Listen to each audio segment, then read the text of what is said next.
E aí, tudo massa? Hoje é terça-feira, dia 15 de fevereiro, e ao que parece, até agora, realmente parece que vai sair do papel a chapa Lula-Alckmin. Toda vez que o PT vai escolher um vice para uma eleição majoritária hiperdisputada, como são as eleições presidenciais, a gente vê um monte de polêmica, né? Parece que dá um bug na cabeça do pessoal de esquerda mais emocionado, mais aguerrido. Foi assim com Zé de Alencar, que foi um industrial.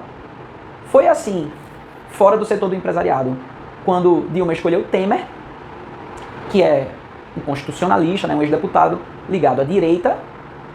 E foi assim, e tem sido, agora, nessa provável escolha de Alckmin para a vice-presidência.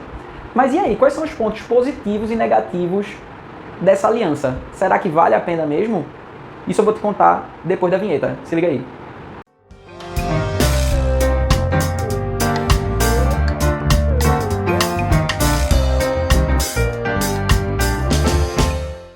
Certo, então, em primeiro lugar, quem é que aventa pela primeira vez essa possibilidade de uma chapa Lula e Alckmin? Quem é que jogou esse Dream Team para a torcida?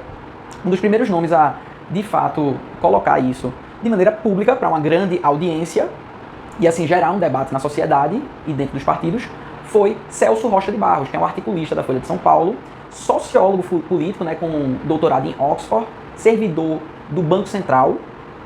Então, Celso Rocha de Barros, que é o nome da esquerda, né, da esquerda moderada, centrista, aventou essa possibilidade desse Dream Team, desse time dos sonhos, numa de suas colunas lá na Folha de São Paulo. E muita gente gostou da ideia. Aparentemente, o próprio Lula gostou da ideia. Provavelmente, já aconteciam conversas nos bastidores. Alckmin, certamente, é um nome que pode causar mal-estar, digamos assim, na militância mais aguerrida do PT, acostumada a chamar todo mundo que discorda deles de fascistas.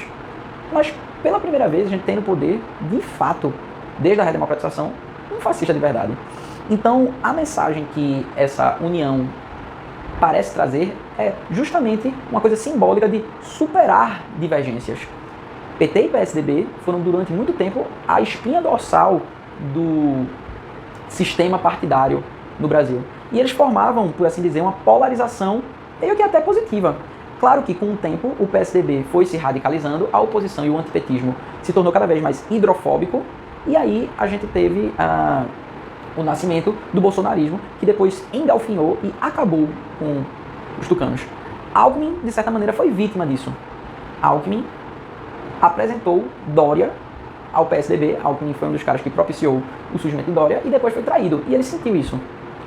Então, naturalmente, ele saiu do partido, depois de ter perdido espaço, e isso abriu a possibilidade de conversas com Lula.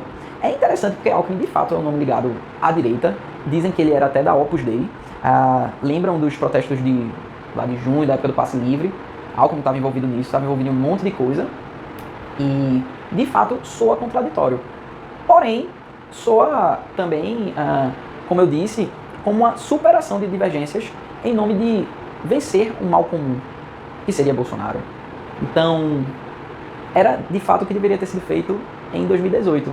No lugar disso, a gente teve aquela lamentável escolha do PT de colocar Manuel de Ávila na condição de vice do vice de Haddad, mas Haddad era vice, ou cabeça de chapa, não sabia ao certo. Foi uma campanha muito bagunçada.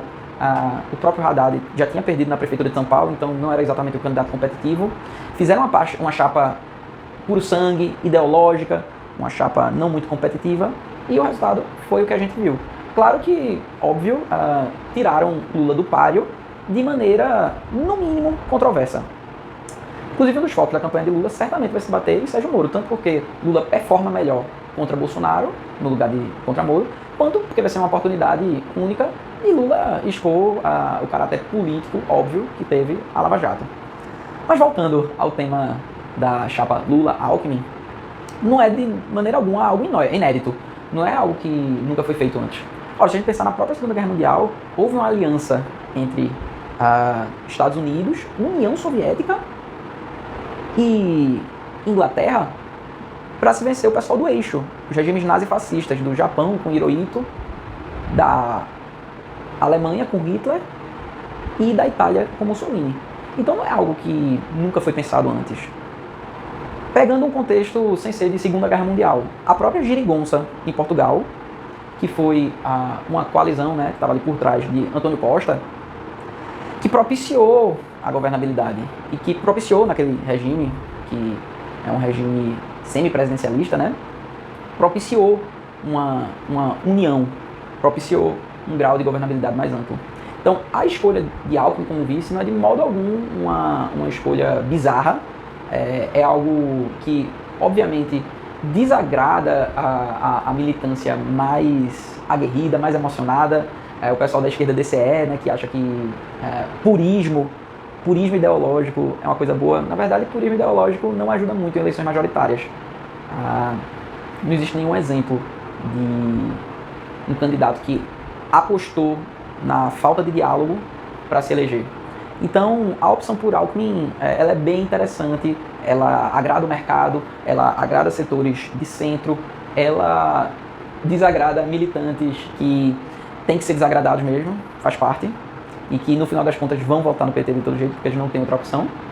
E, ao mesmo tempo, por outro lado, ela também pode trazer um recado ambíguo para alguns eleitores mais ligados àquele discurso antissistema, que é uma coisa que Sérgio Moro gosta muito, né? Então aquela coisa de, olha só, com medo de Bolsonaro, dois inimigos se uniram, veja só como Bolsonaro gera medo em todo mundo, olha só, o mito.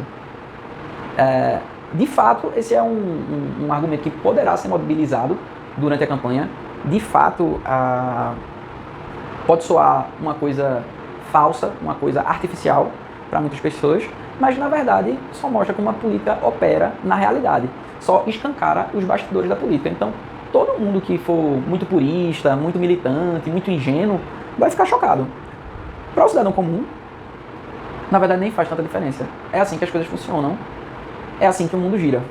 Então, eu vejo mais pontos positivos do que pontos negativos nessa união entre Alckmin e Lula. Eu acho que vai ser bem interessante, eu acho que tem um tom civilizatório muito legal e estou aí torcendo para que seja mais uma vez uma lição para o pessoal que não entende que política é isso, as pessoas que não entendem que ideologia é apenas uma maneira de se chegar ao poder. Lula é um político acima de tudo, calhou dele ser de esquerda, mas acima de tudo ele é um político e pretende fazer mudanças na realidade. Para a gente fazer mudanças a gente tem que ceder, sempre. É assim que funciona o nosso sistema, né? Que é, por sinal, o sistema capitalista, que é uma democracia nos moldes que a gente chama de democracia constitucional, democracia liberal. Então a gente tem uma disputa pelo poder entre elites, chancelada pela população. Nada mais é do que isso. Portanto, é assim que as coisas funcionam e não vale a pena chorar e dar murro em ponta de faca.